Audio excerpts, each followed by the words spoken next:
Terus bagaimana hubungan dengan anak saya yang sekolah di pesantren? Ini mau nanya sudah bersuci atau belum. Terima kasih Kemudian Bapak.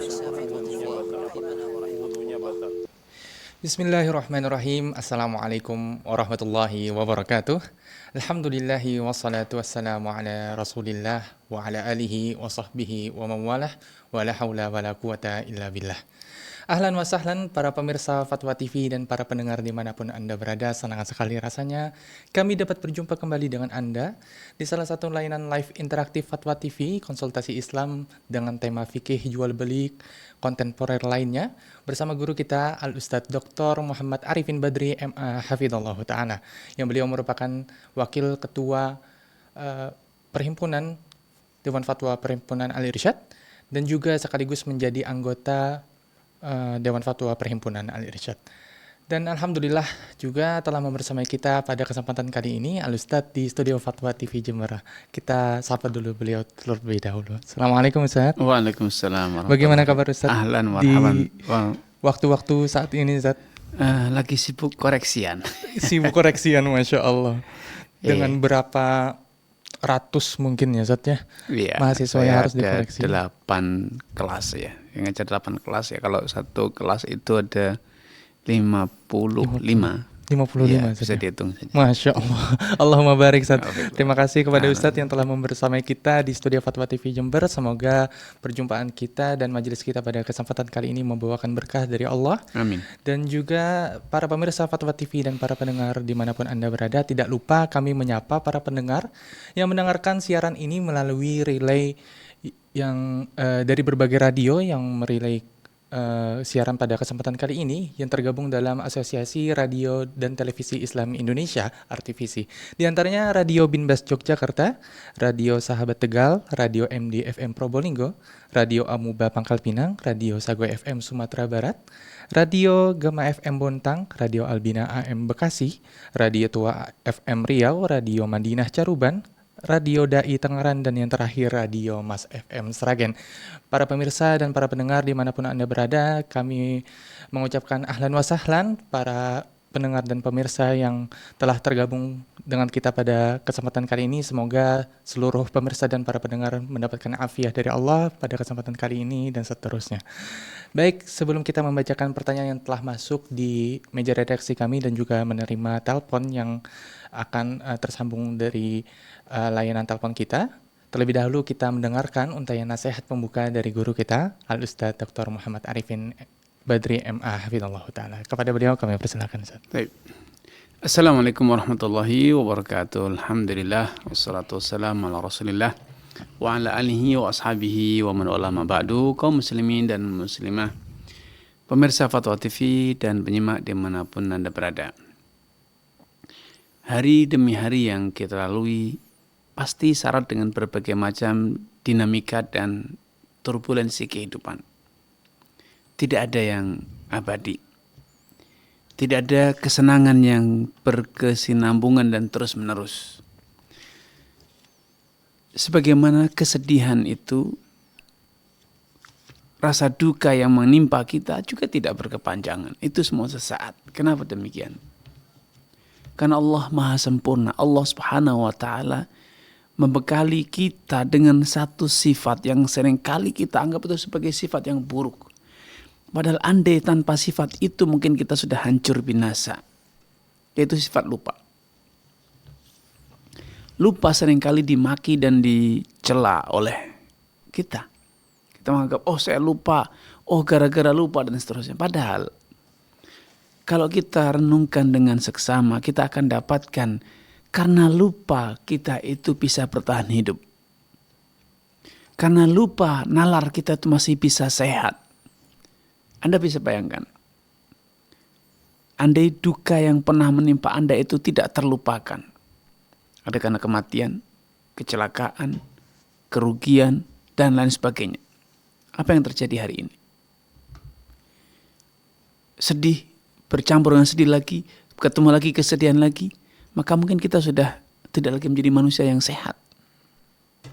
Tapi sebesar apapun dan seberat apapun derita, kesedihan yang menimpa kita, seiring berjalannya waktu, rasa itu mulai pudar dan hilang.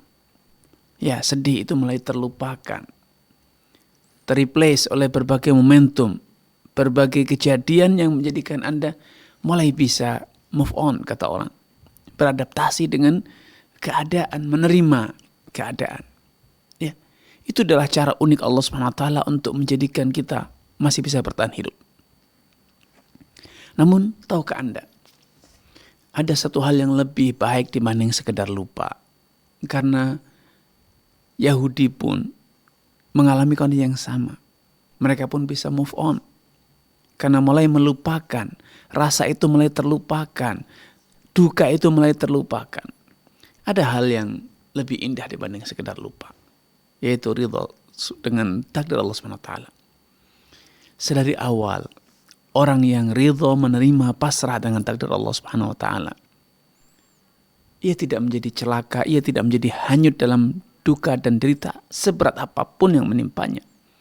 Suatu hari Nabi SAW mendapati seorang wanita yang menangis terseduh-seduh di atas pusara satu kuburan. Ternyata itu adalah kuburan putranya yang baru saja meninggal, putra sematawayang. Sehingga wanita itu bersedih, hanyut dalam duka dan terus meratap dan menangis. Sampai pun setelah anaknya telah dikubur. Maka ketika Nabi SAW melihat pemandangan ini, beliau menegurnya dan mengatakan, "Faltasbir wal tahtasibi." Hendaknya engkau bersabar dan ihtisab, fokus mengharap pahala dari Allah SWT atas musibah yang menimpamu, atas kepergian putramu. Itu adalah ladang pahala. Itu bukan hal yang buruk. Itu justru adalah ladang pahala bagi kita, kebaikan bagi kita. Harus kita terima dengan sabar, dengan lapang dada. Maka wanita itu karena begitu hanyut dalam dukanya, ia mengatakan, merespon, karena dia tidak menyadari siapa yang menegurnya. Iya ka'ani, katanya, hendaknya engkau menyingkir dan menjauh dariku. Fa'inaka lam tusab bimusibati, karena engkau tidak merasakan betapa pedihnya derita kehilangan anak sematawayang. Maka Nabi SAW kemudian pergi meninggalkan wanita tersebut, menjauh. Sehingga segera wanita itu dia datang oleh lelaki lain dan ditegur atas responnya kepada Nabi SAW. Maka wanita pun menyesali dan segera mendatangi rumah Nabi SAW dan mengatakan, ya saya sekarang mau menerima kenyataan, mau bersabar. Maka Nabi SAW menyatakan, innamas sabru inda somatil ula. Sentinya kesabaran itu yang benar, yang sempurna adalah kesabaran yang engkau lakukan di saat awal-awal engkau ditimpa musibah, ditimpa bencana, ditimpa ujian. Ketika sedari awal ditimpa musibah, ditimpa ujian itu engkau bersabar, berlapang dada, maka itulah kesabaran yang sempurna. Innama yuwaffas sabiruna ajrahum bighairi hisab. Dan bila itu berhasil kita lakukan, maka percayalah balasan Allah itu lebih indah dibanding musibah yang menimpa kita. Balasan Allah itu tidak terhitung, tidak terduga, tanpa batas. Bila kita betul-betul sukses mengaplikasikan kesabaran setiap kali kita ditimpa musibah. Rasulullah SAW menyatakan, ajaban li amril mu'min, sungguh urusan orang yang beriman itu menakjubkan. Karena apapun yang menimpanya itu pasti membawa kebaikan. Kalau ia mendapat kebaikan, dia bersyukur. Dia syukuri, sadar itu datang dari Allah SWT, dia syukuri. Maka itu membawa kebaikan dalam hidupnya. Kalau dia ditimpa dhara, sesuatu yang menyusahkan, sabar. Dia terima, dihadapi dengan penuh kesabaran, ketabahan. Dan derita, musibah, duka itu ternyata membawa banyak kebaikan baginya. Dan itu tidak mungkin dilakukan kecuali orang yang beriman. Karena itu bagi Anda yang ingin bercita-cita, bermimpi untuk senantiasa sukses, senantiasa mendulang kebaikan, senantiasa menjadi orang yang beruntung dalam segala momentum, segala kejadian, maka hanya ada satu cara.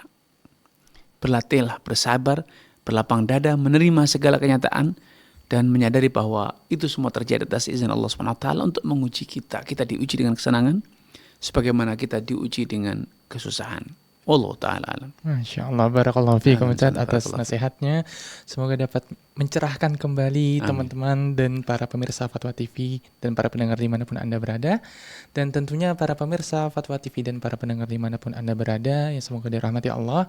Pada kesempatan kali ini kami membuka kesempatan bagi Anda untuk dapat berpartisipasi dalam live interaktif ini melalui layanan telepon kami di 0331 544 6087.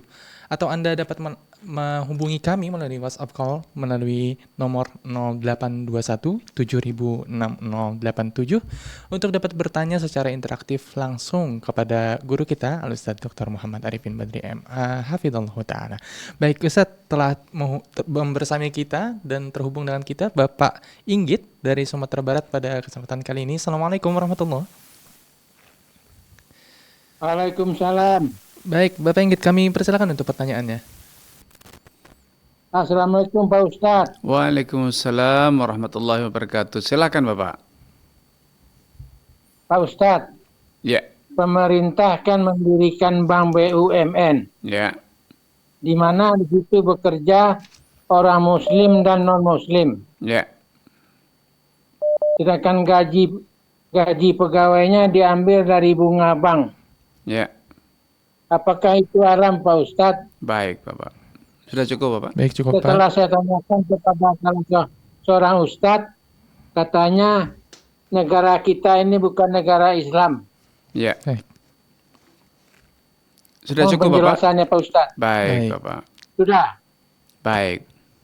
Baik, barakallahu fiik wa taqabbal kepada Pak Inggit ya di Sumatera Barat.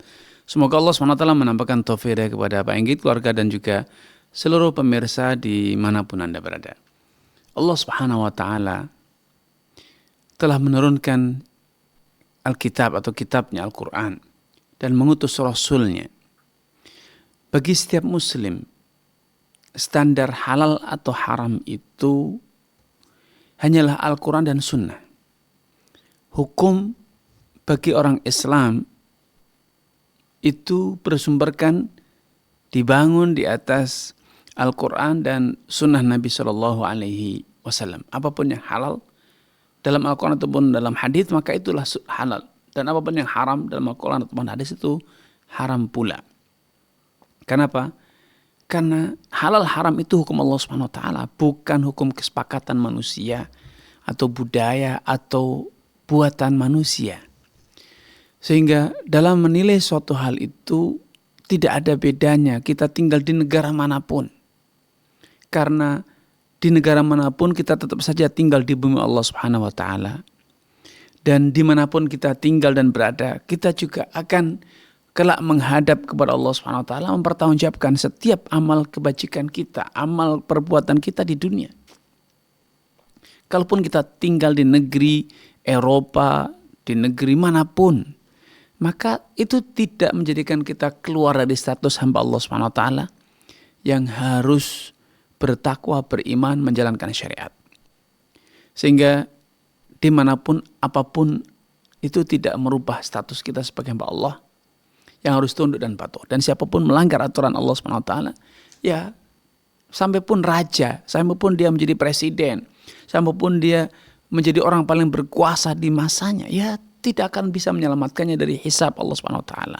Karena itu lupakan kalau kita berbicara tentang halal dan haram, berbicara tentang hukum, maka hukum itu hanya milik Allah SWT. Inal hukmu illa lillah. Tiada hukum kecuali hukum Allah Subhanahu wa Ta'ala. Apapun yang sejalan dengan hukum Allah maka itu benar. Apapun yang tidak sejalan dengan hukum Allah Subhanahu wa Ta'ala maka itu salah. Sampai pun keputusan-keputusan kita secara personal, harta yang kita miliki, badan yang kita pakaian yang melekat dengan badan kita, sampai pun anggota tubuh kita itu, kita hanya boleh gunakan, kita hanya boleh manfaatkan sesuai dengan ajaran syariat. Jangan pernah berkata, ini kan badan-badanku sendiri, ini kan harta-hartaku sendiri, aku tidak mencuri, tapi aku akan gunakan semuanya. Ya tidak bisa. Kenapa? Karena kita hanya tinggal di bumi Allah SWT, hanya boleh mengikuti ajaran Allah Subhanahu wa Ta'ala. Adapun manusia Manusia itu hanya berkuasa sesaat dan sementara. Karena itu Rasulullah SAW menegaskan, la ta'ata li makhlukin fi ma'siyatil khaliq.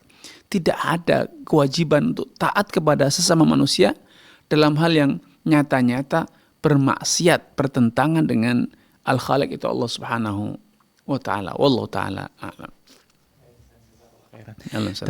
Tapi berarti Sudah ringkas jelas. Sudah jelas insya Allah ya. Semoga dapat dipahami oleh penelpon pertama kita tadi, Pak Inggit di Sumatera Barat. Berlanjut kita ke penelpon selanjutnya dari Pak Hanif dari Damam. Assalamualaikum warahmatullahi. Waalaikumsalam warahmatullah. Baik Pak Hanif, kami persilakan untuk pertanyaannya. Naam, assalamualaikum ya Ustadz. Assalamualaikum warahmatullahi wabarakatuh. Begini Ustadz, Ya, di Saudi Ustadz, ya, saya kan kerja di sini bareng sama bareng sama istri, bareng sama anak gitu. ya. Nah, anak saya itu tak masukin ke itu Ustadz, di Madrasah Mutawasithah Lil Banat itu kan. Mm-mm. Itu punyanya Wizaratul Ta'lim. Ya, Yang saya itu kadang-kadang berekspektasi tinggi begitu Ustadz. ya. Kalau misalnya anak saya di sini itu dapat pendidik, apalagi ini kan saya nggak sekolah di kayak sekolah Indonesia Riyad atau sekolah Indonesia, itu saya tak sekolahinya di madrasah yang di bawah Wizaratul Ta'lim gitu Ustaz. Ya. Tapi pas di rumah itu deh Ustaz, saya kok kaget anak saya itu malah ngafalin Sarai lil Majdi wal Alia gitu, sama lagu-lagu Enta Malik dan segala macam begitu Ustaz. Saya kok jadi lah kok di sekolah kayak gitu, malah nyanyi-nyanyi Baik. begitu. Terus habis itu saya tanya lagi ke dia, katanya kalau masuk ke sekolah itu abayanya dicopot, hijabnya itu dicopot. Saya kok jadi malah tambah bingung ya, di dalam kelas katanya nggak pakai hijab mereka, akhwat semua nggak pakai hijab begitu. Nah, saya jadi bingung ini kok pendidikannya kok kayak gini. Kalau misalnya saya pekerjaan sehari-hari, kalau kemarin saya sudah pernah tanya tentang kerja di sini, kalau misalnya itu ya lebih banyak manfaatnya gitu, tapi saya kok lebih kaget lagi gitu ketika anak-anak itu begitu Ustaz. Apakah kemudian bagaimana ya Ustaz solusinya? Baik Pak. Baik, barakallahu fiik wa taqabbalallahu kepada Pak Hanif di Dammam, Saudi Arabia ya. Semoga Allah SWT menampakkan taufik kepada Pak Hanif, keluarga dan juga seluruh pemirsa dan penyimak dimanapun Anda berada. Ya, secara prinsip kadang kita itu mempersoalkan suatu hal yang itu sebetulnya benar, kitanya yang salah. Sebaliknya, dalam beberapa momentum juga demikian, kita mempersoalkan masalah yang memang itu bermasalah secara hukum atau syariat. Dalam Islam, wanita hanya wajib menutup auratnya ketika di hadapan lawan jenis yang bukan mahram. Adapun ketika di depan mahram atau di sesama wanita, maka tidak kewajiban. Sehingga sekolah ketika membuat kebijakan bahwa pelajar atau siswi di sekolah itu melepas jilbab atau melepas abaya kalau dalam bahasa Arab ya, karena tradisi jilbab di Arab Saudi dengan di Indonesia berbeda. Di Saudi Arabia ada baju dalaman yang bisa berupa rok, kemudian blus dan yang sejenis. Kemudian ada jubah luaran ya yang dikenakan di luar. Nah, memang di sana tradisinya dan budaya ketika sudah berkumpul dengan sesama wanita, maka walaupun itu di rumah mereka, bertamu ke mereka, jilbab itu seringkali dilepas. Abaya yang diistilahkan abaya itu jilbab luar ya, itu dilepas, dicantolkan di gantungan kayak gitu. Kenapa? Karena memang mereka ingin berinteraksi sebebas mungkin ya, karena tentu mengenakan abaya itu ribet dan seterusnya. Sehingga sepanjang itu tidak masalah secara tuntunan syariat. Kita menjadi merasa risih, kenapa? Karena di Indonesia tradisinya jubah wanita itu hanya satu, yaitu baju dan kemudian kerudung. Sedangkan di sana mereka mengenakan baju baik itu yang panjang ataupun yang potongan, kemudian menggunakan kerudung dan kemudian masih lagi menggunakan abaya luar. Nah, abaya luar itulah yang dilepas dan itu insya Allah secara prinsip tidak masalah. Adapun menyanyikan ada lagu kebangsaan Saudi Arabia, ya sama di Indonesia anak-anak kita juga menyanyikan lagu Indonesia Raya. Semacam itu hal yang biasa saja, wajar, tidak masalah. Selama lirik-liriknya itu tidak mengandung hal-hal yang bertentangan tuntunan syariat. Ya. Sehingga dahulu di dalam tradisi Arab juga ada tradisi, sampai saat ini juga ada tradisi bersenandung. Selama narasinya itu baik, maka tidak masalah. Yang akan menjadi masalah adalah tatkala itu diiringi dengan musik-musik, kemudian liriknya itu mengandung hal-hal yang tidak baik, berkaitan dengan cinta, perselingkuhan, khamar, dan lain sebagainya. Ya tentu itu pasti tercela secara tuntunan syariat. Karena itu kita penting untuk mengupgrade diri. Dalam pepatah Arab dikatakan kamin aibin qaulan sahihan afatuhul fahmu saqimu. Betapa sering kita itu mempersoalkan suatu masalah, biangnya sebetulnya adalah kita yang salah paham atau karena keterbatasan kita. Nah, mumpung Anda di Saudi Arabia, Anda punya akses, punya kesempatan untuk bertanya lah kepada orang-orang di sana, kepada imam masjid yang di sana. Insya Allah imam masjid di sana itu punya kapasitas untuk menjelaskan hal apalagi yang sudah menjadi kejadian hari-hari ini. Insya Allah mereka bisa ya, sehingga kita punya kesempatan untuk mengupgrade diri, membuka wawasan kita agar kita ya tidak seperti tadi punya ekspektasi yang kelewat batas ya. Wallahu taala. Ustaz, atas jawabannya semoga dapat dipahami oleh saudara kita, saudara Hanif dari Dammam, Saudi Arabia. Baik, berlanjut ke penelpon selanjutnya yang telah membersamai kita pada kesempatan kali ini, datang dari Bontang, Kalimantan Timur. Ummu Hanif, Assalamualaikum warahmatullahi. Waalaikumsalam warahmatullahi. Baik, Ummu Hanif, kami persilakan untuk pertanyaan secara langsung. Ya, jazakallah khairan. Barakallahu fikum Ustaz. Wa fiik barak. Fadhal, silakan Ummu Hanif. Gini, misalnya ada seorang wanita yang umroh, terus dia mengalami haid. Nah, dia ini bingung apa yang sebaiknya harus dilakukan. Sementara jika untuk di hotel dia mungkin takut Ustaz. Begitu Ustaz. Ya. Nah, jazakallah khairan Ustaz atas jawabannya. Waalaikumsalam. Baik, barakallahu fiik wa taqabbalallah kepada Ummu Hanif ya. Semoga Allah SWT menambahkan taufik hidayah kepada Ummu Hanif, keluarga dan juga seluruh pemirsa dimanapun Anda berada.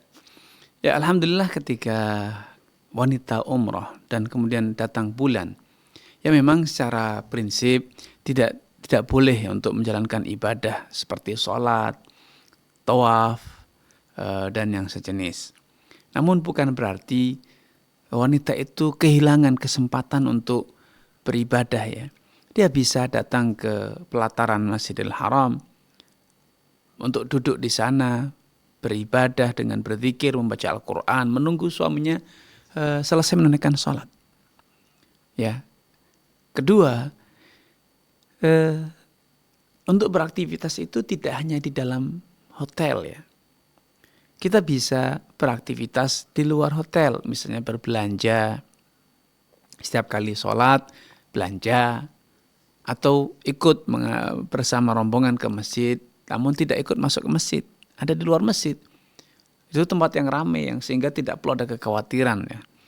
Dan kalaupun kita tetap berada di dalam hotel, kalau kita berada di dalam kamar insya Allah safety aman, apalagi bila hotelnya itu hotel yang ada di sekitar Masjidil Haram ya. Bukan apartemen-apartemen yang disewa. Karena memang sebagian biro umroh itu karena faktor biaya yang murah, dia tidak menyewa hotel yang representatif, tetapi menyewa apartemen-apartemen ataupun hotel-hotel yang jauh dari Masjidil Haram. Sehingga ketika sholat tiba, ya akan ditinggalkan oleh rombongan keluarganya minimal dalam hitungan waktu yang lama.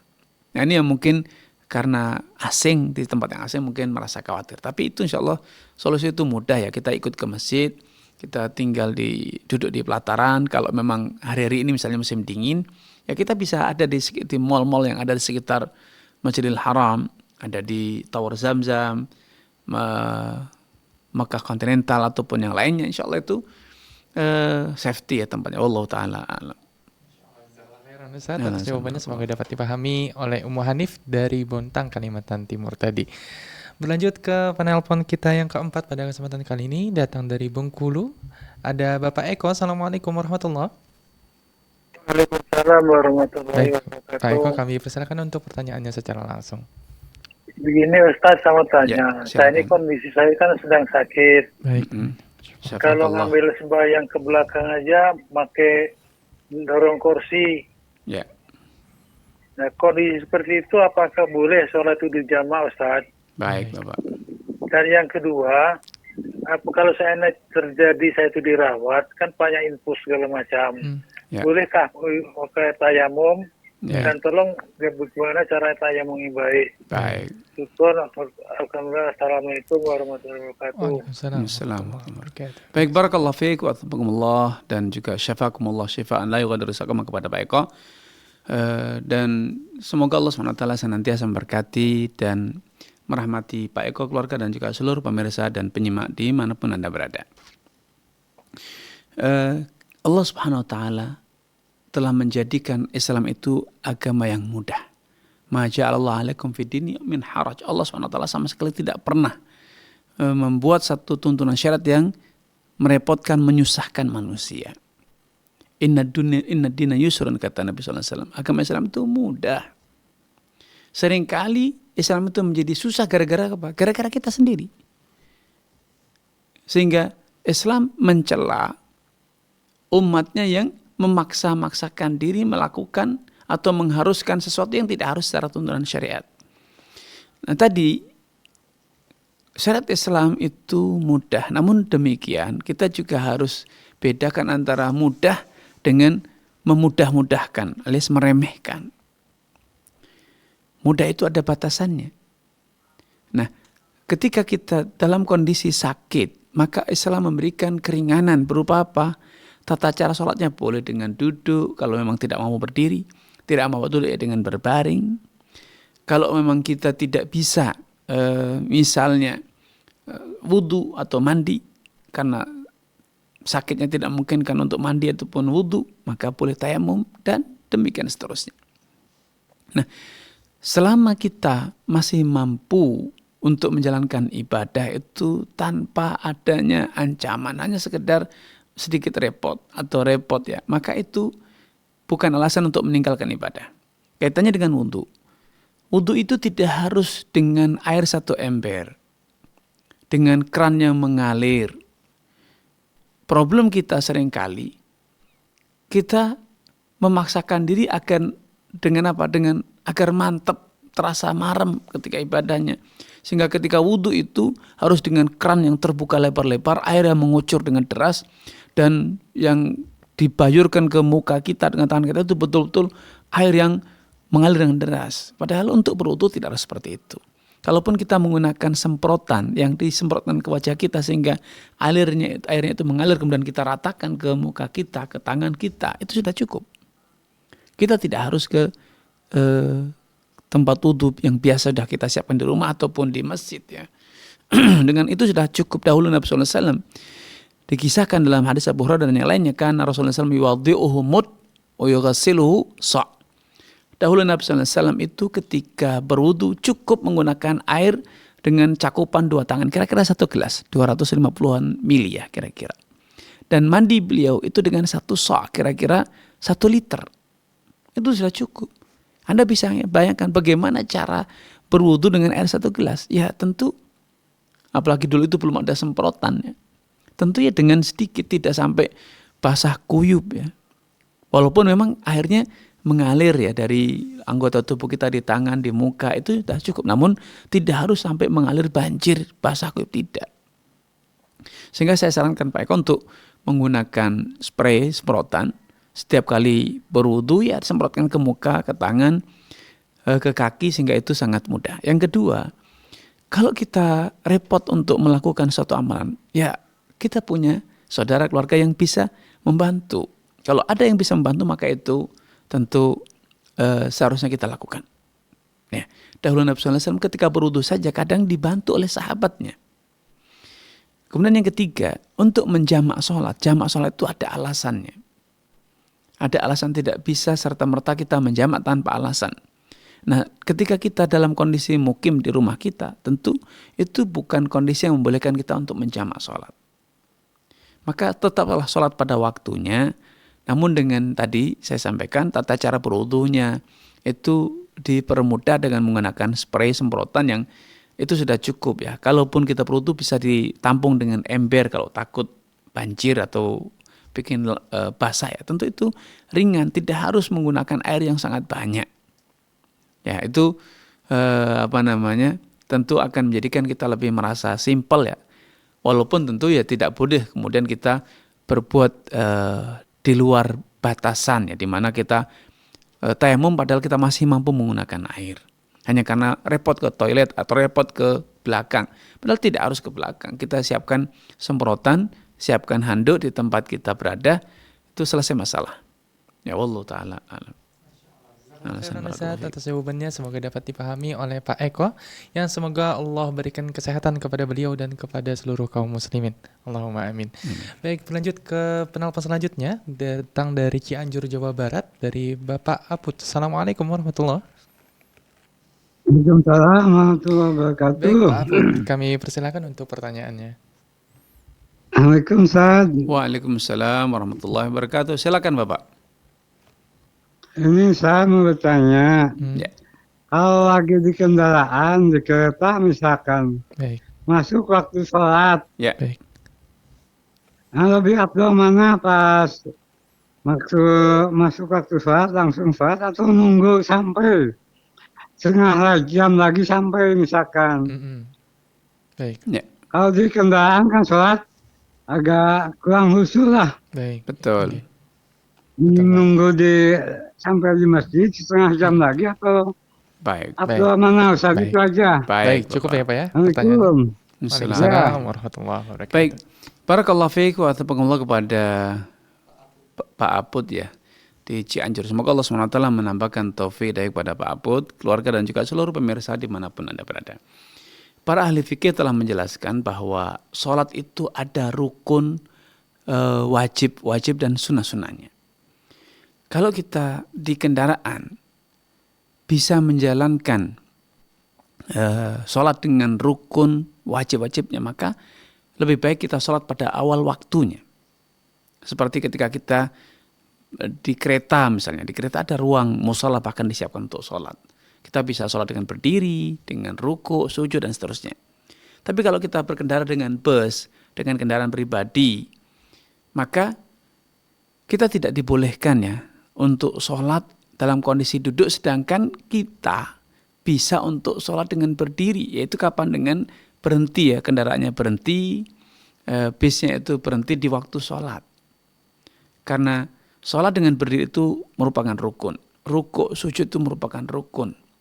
Kalau ternyata memang sholat atau bis itu punya jadwal untuk berhenti dan itu masih waktunya, maka tentu kita harus sholat sesuai dengan tata cara yang biasanya, yaitu dengan kapan?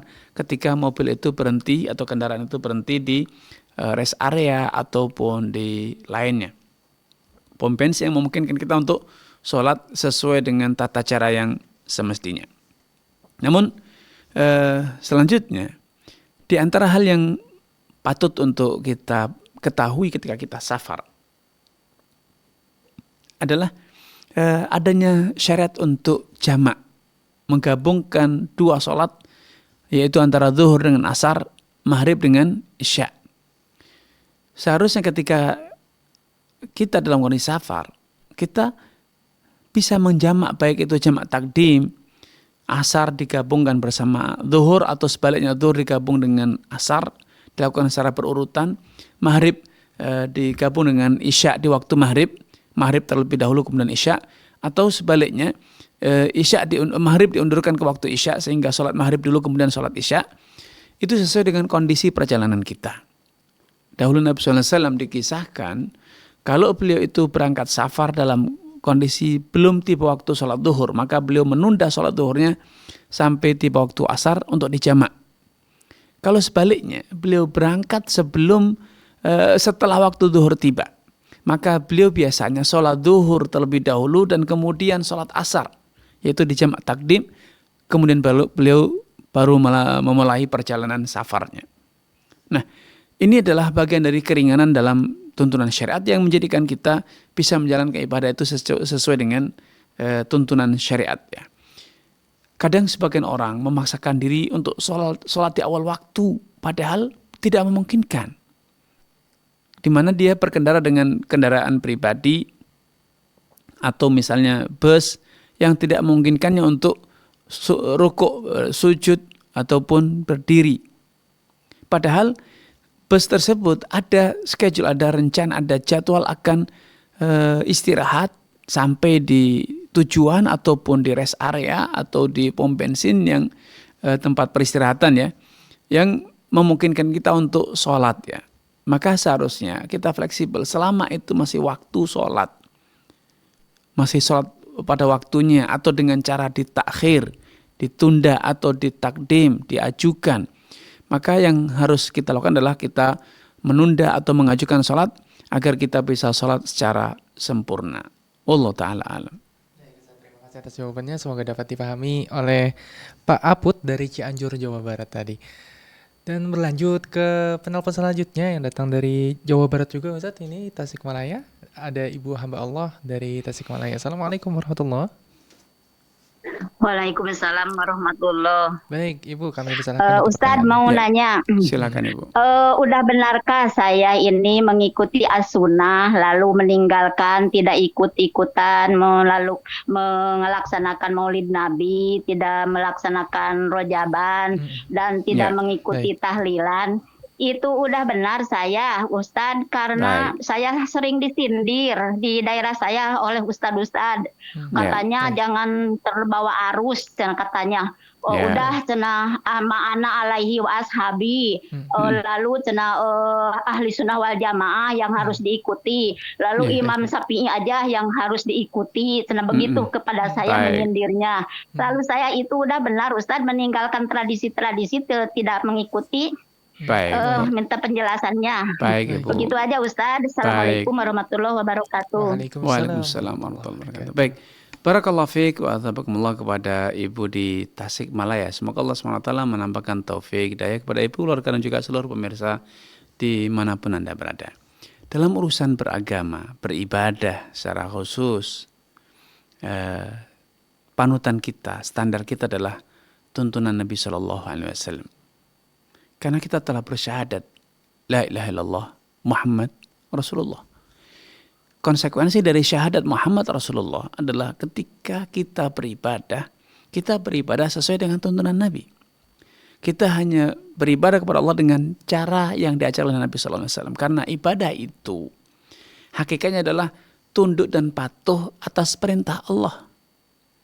Beda dengan muamalah. Muamalah itu kita mengeksplorasi, kita mau menjalankan kemauan kita, kebutuhan kita. Sedangkan ibadah itu kita mematuhi perintah. Dan perintah itu datangnya dari Allah Azza wa Jalla yang disampaikan oleh Rasulullah SAW. Dan Nabi SAW adalah yang diberi amanat oleh Allah SWT. Tugas untuk menjelaskan bagaimana tata cara kita beribadah kepada Allah. Apa saja yang Allah inginkan dari kita.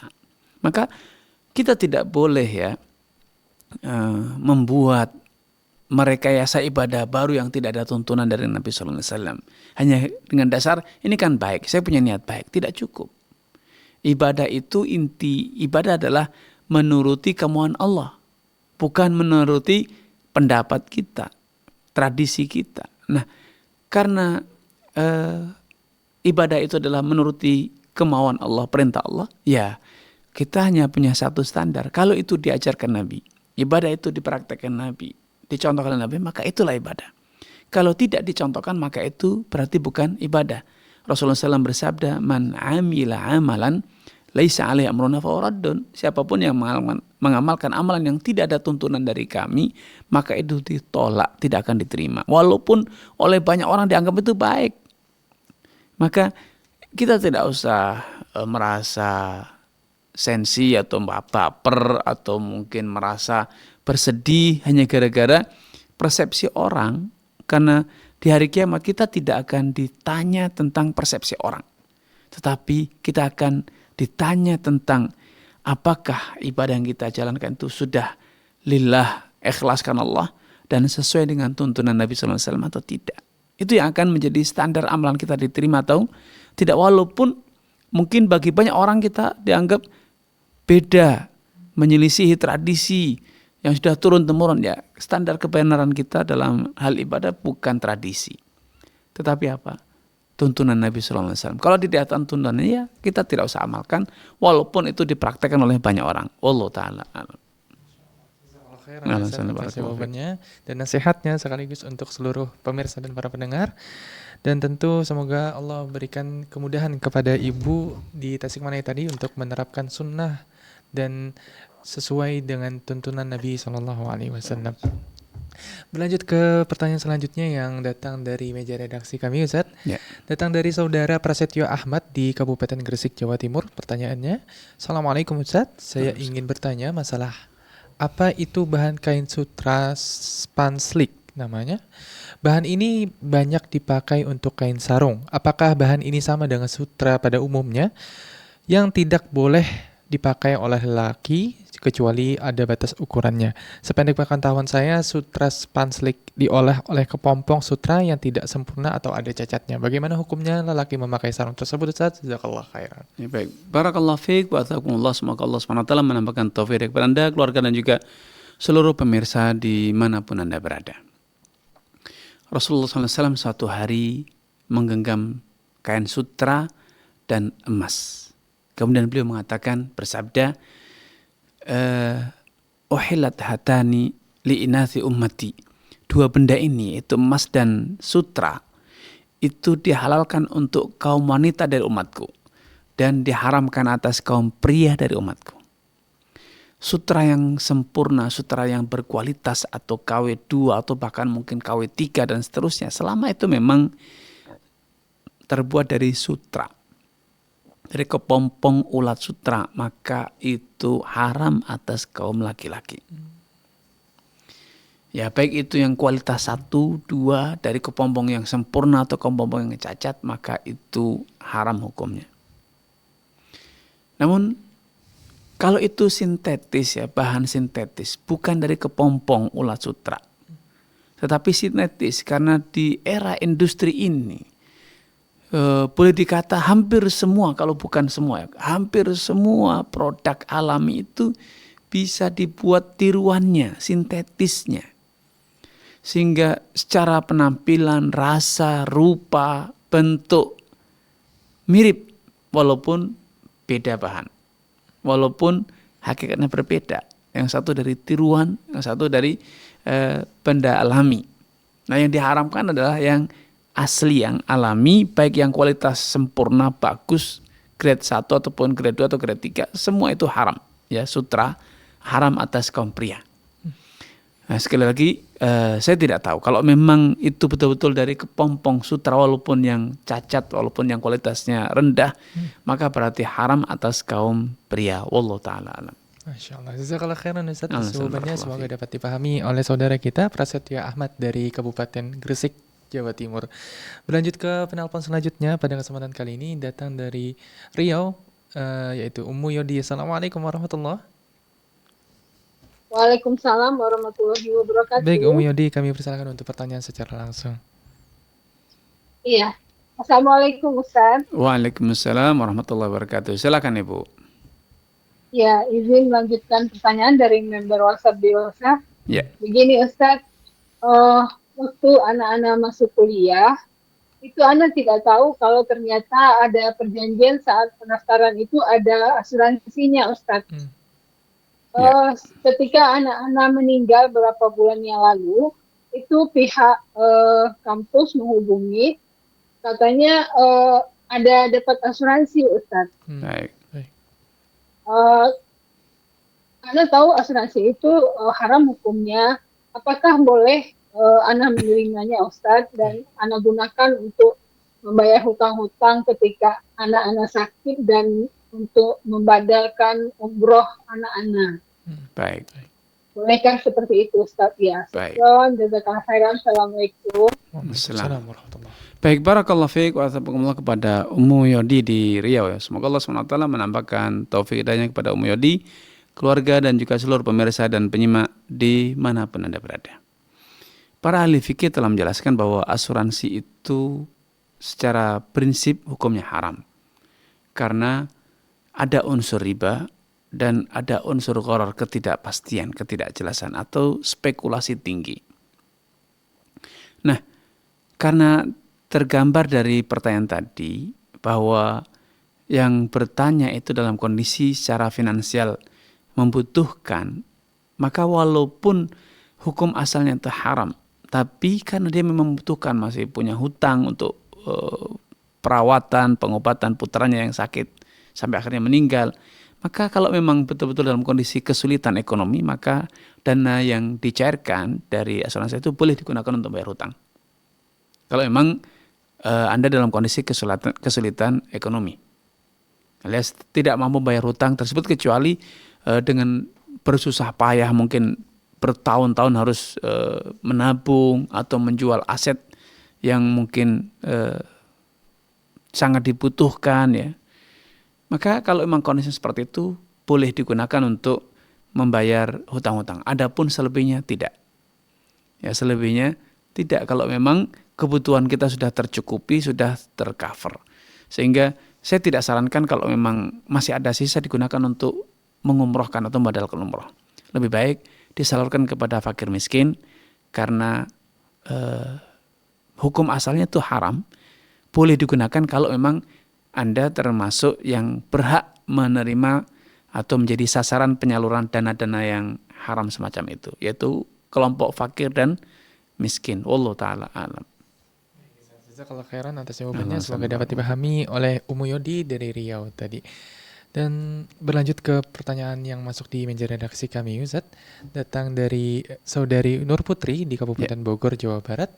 Bismillah, Assalamualaikum Ustaz. Saya ingin menanyakan bagaimana hukumnya apabila kita pergi umroh menggunakan biaya yang ditalangi atau dipinjamkan dengan jaminannya tanah kepada seseorang yang memang memiliki kelebihan harta. Orang tua saya ingin mengajak anak-anaknya untuk pergi umroh tapi tidak punya uang cash dan rencananya ingin menjual sebidang tanah. Sambil menunggu ada yang membeli, ternyata ada seseorang yang mau membiayai kita semua untuk pergi umroh dan dibayar nanti ketika tanah ini terjual. Jazakallah khairan. Baik. Barakallahu fiik wa ataqakumullah. Semoga Allah SWT menambahkan taufik kepada Anda, keluarga, dan juga seluruh pemirsa dimanapun Anda berada. Talangan umroh itu ada dua kemungkinan. Betul-betul sebesar dana yang dibutuhkan, sebesar itu yang akan kita bayarkan. Alias betul-betul biaya real, tidak ada keuntungan. Maka itu secara prinsip halal, boleh. Namun kalau ternyata itu adalah kamuflase dari hutang piutang berbunga, nah sekali ditalangi dulu, nanti ada di markup. Kalau kita berhutang 200 juta, nanti akan dihitung kembali 250, dibayar nanti kalau sudah tanah laku, maka ini riba hukumnya. Sehingga karena pertanyaannya global, tidak menjelaskan bagaimana perincian perjanjian hutangnya, maka saya hanya bisa memberikan jawaban alternatif semacam tadi. Kalau hutangnya itu tidak berbunga, betul-betul kebutuhan untuk biaya umrohnya itu 200 juta dan harus dikembalikan 200 juta tanpa ada bunga, maka halal. Namun kemungkinan besar yang saya menduga prakteknya adalah ada biro umroh yang mau dengan memberangkatkan dulu, baru bayar di belakang. Kalau memang biro itu memang sudah punya izin sebagai provider, punya akses untuk membelikan tiket dan lain sebagainya, maka ini adalah jual beli jasa, ya, jual beli layanan jasa, karena layanan umroh atau haji itu adalah jual beli jasa.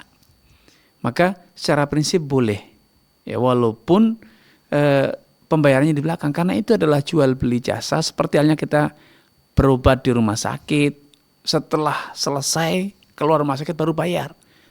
Bayar di belakang semacam itu boleh-boleh saja, ya. Karena apa? Karena ini jual beli atau jual beli jasa.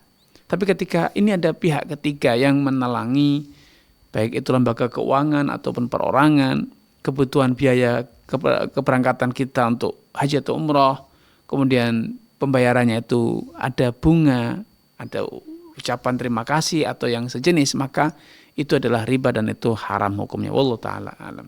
Masya Allah, jazakallah khairan Ustaz Assalamualaikum. atas jawabannya. Semoga dapat dipahami oleh saudari kita Nur Putri di Bogor, Kabupaten Bogor, Jawa Barat tadi. Berlanjut ke pertanyaan selanjutnya yang datang dari penelpon kita pada kesempatan kali ini. Ada Bapak hamba Allah dari Banten. Assalamualaikum warahmatullahi. Waalaikumsalam warahmatullahi Baik wabarakatuh. Bapak, kami persilakan untuk pertanyaan secara langsung. Waalaikumsalam. Ya, silakan Bapak. Mau nanya tentang niat. Ya, Dad. ya silakan. Yang pertama, kalau kita udah mendengar azan dohor umpamanya, Ya. terus kita ngambil air wudhu, berangkat ke Masjid. apakah waktu kita mau Takbiratul ihram. melaksanakan sholat dohor harus pakai niat lagi di hati, Dad? Baik. Mohon jawaban. Terima kasih. Assalamualaikum warahmatullahi wabarakatuh. Waalaikumsalam. Baik, barakallahu fiik wa atabarakallah kepada Bapak hamba Allah di Banten yang semoga Allah SWT menambahkan taufik hidayah kepada Bapak, keluarga dan juga seluruh pemirsa dan penyimak dimanapun Anda berada. Para ahli fikih dalam mazhab Syafi'i serta yang lainnya menjelaskan bahwa niat itu ada 2 level.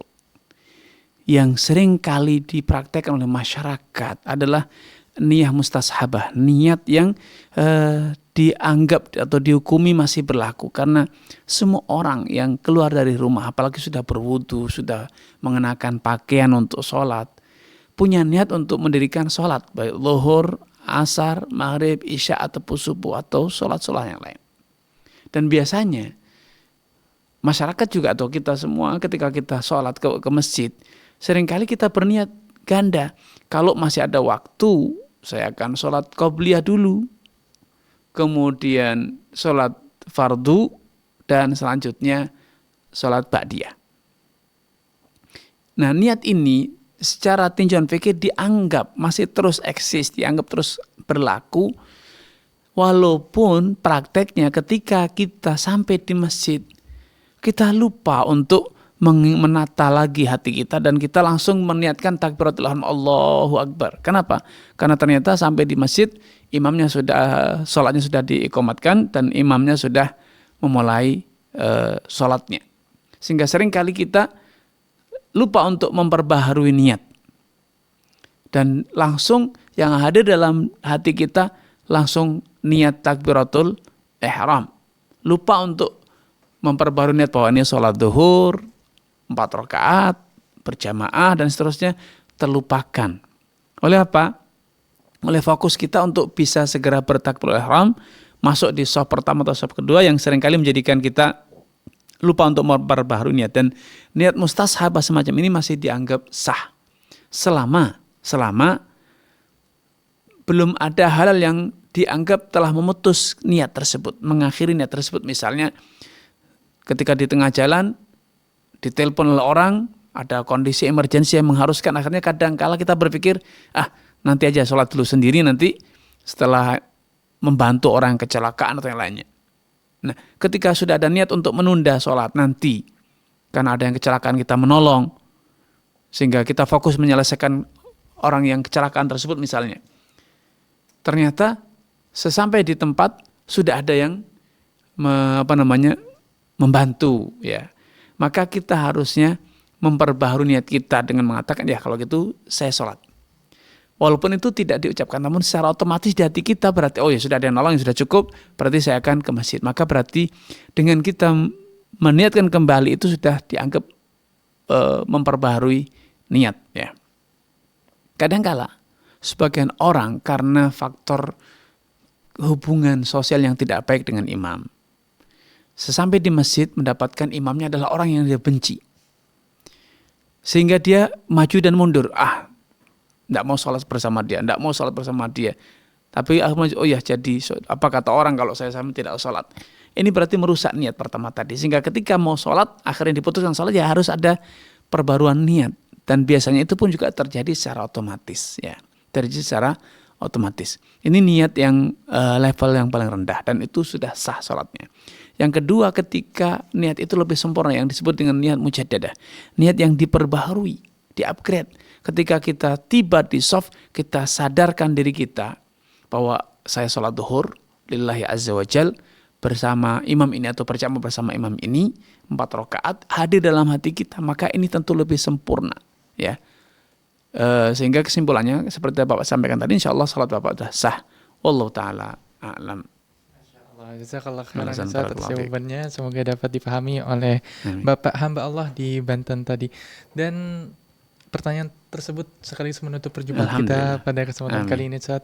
Kami berterima kasih kepada Ustaz yang telah membersamai kita pada kesempatan kali ini, telah banyak ilmu dan insight yang kita dapat pada kesempatan kali ini. Semoga Ustaz beserta keluarga selalu di dalam rahmat dan limpahan afiat dari Allah Subhanahu wa taala.